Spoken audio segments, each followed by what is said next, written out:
ঈদের ছুটি শেষে কর্মচাঞ্চল্য ফিরেছে বিসিবিতে। কদিন বাদে আবার পরিচালক পর্ষদের নির্বাচন। তবে উত্তাপ নেই বললেই চলে। কারণটা পরিষ্কার, ভোটের আগেই জেলা বিভাগ থেকে বিনা প্রতিদ্বন্দ্বিতায় নির্বাচিত হয়েছেন অধিকাংশ কাউন্সিলর। আকর্ষণ শুধু বরিশাল ও খুলনা বিভাগে। অন্যদিকে ক্লাব কোটায় ১২ পদের বিপরীতে ১৬ জন থাকায় প্রতিদ্বন্দ্বিতার আভাস মিলছে। খুলনার ২ পরিচালক পদের জন্য লড়ছেন ৩ জন: মোহাম্মদ শফিকুল আলম, শান্তনু ইসলাম সুমিত, মোহাম্মদ আব্দুস সালাম। ৩ জনই সরকারি দলের রাজনীতিতে সংশ্লিষ্ট।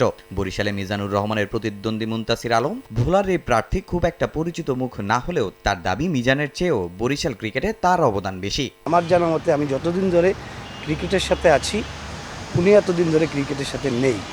উনি ফ্র্যাঞ্চাইজি নিয়ে কাজ করে, আমি মফস্বলের ক্রিকেট নিয়ে কাজ করেছি। আমি সাবেক ক্রিকেটার, আম্পায়ার, ভোলা জেলা ক্রীড়া সংস্থার সাবেক অতিরিক্ত সাধারণ সম্পাদক এবং দীর্ঘদিন আমি ভোলা জেলা ক্রীড়া সংস্থার ক্রিকেট সেক্রেটারি হিসেবে দায়িত্ব পালন করেছি। আমি জানি যে মফস্বলের ক্রীড়া সংস্থাগুলি বা ক্রিকেট কমিটিগুলি কত কষ্ট করে একটা খেলা পরিচালনা করে।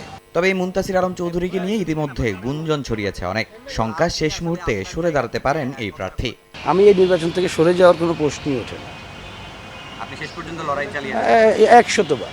ক্যাটাগরি ৩ থেকে বিনা প্রতিদ্বন্দ্বিতায় নির্বাচিত হয়েছেন সিরাজউদ্দিন মোহাম্মদ আলমগীর। তামিম ইকবালের সঙ্গে আত্মীয়তার সম্পর্ক থাকায় তাকে নিয়ে প্রশ্ন উঠছে অনেক। এবার তার ব্যাখ্যা দিলেন এই প্রবীণ ক্রীড়া সংগঠক। সাংগঠনিকভাবে আমি প্রায় আজকে ৩০-৩৫ বছর ধরে আমি ক্রিকেট এবং অন্যান্য স্পোর্টসের সাথে আমি ডিরেক্টলি ইনভলভ আছি। নতুন জেনারেশনের কাছে হয়তো আমাদের পরিচিতিটা সেভাবে নেই। তো একটা আমি অনুরোধ করব যে এইভাবে ট্যাগিং করা হলে এখানে যারা প্রকৃত সংগঠক তারা ডিজার্টেড না হয় এবং এই সাংগঠনিক কর্মকাণ্ডে জড়িত হওয়ার যে মানসিকতা সেটা যাতে নষ্ট হয়ে না যায়, সেটা দিয়ে কিন্তু আমাদের খেয়াল রাখতে হবে। আগের ভোট ভাঙার কারণ অনুসন্ধান ও আসন্ন বিসিবি নির্বাচনের প্রক্রিয়া দেখতে ঢাকায় আইসিসির প্রতিনিধি দল। তামিম ইকবালের অ্যাডহক কমিটি বৈধ নাকি অবৈধ এ নিয়ে চর্চা হচ্ছে অনেক। আইসিসি তো হয়তো কমপ্লেন করা হয়েছে, রুটিন ওয়ার্ক হিসেবে তারা এসেছেন, তারা দেখবেন। তারা যদি কোনো ত্রুটি খুঁজে পান অবশ্যই সেটা বিবেচনার বিষয় হবে। কিন্তু আমরা শতভাগ নিশ্চিত এখানে কোনো দুর্বলতার কোনো কিছু নেই, ত্রুটির কোনো কিছু নেই। একটা কথা বলি, যারা এই কাজগুলো করছেন তাদের দেশপ্রেম কতটুকু আছে সেটা কিন্তু বিবেচনা করতে হবে। আগামী ৭ জুন অনুষ্ঠিত হওয়ার কথা বিসিবি নির্বাচন। তামিম হোসেন, সময় সংবাদ, ঢাকা।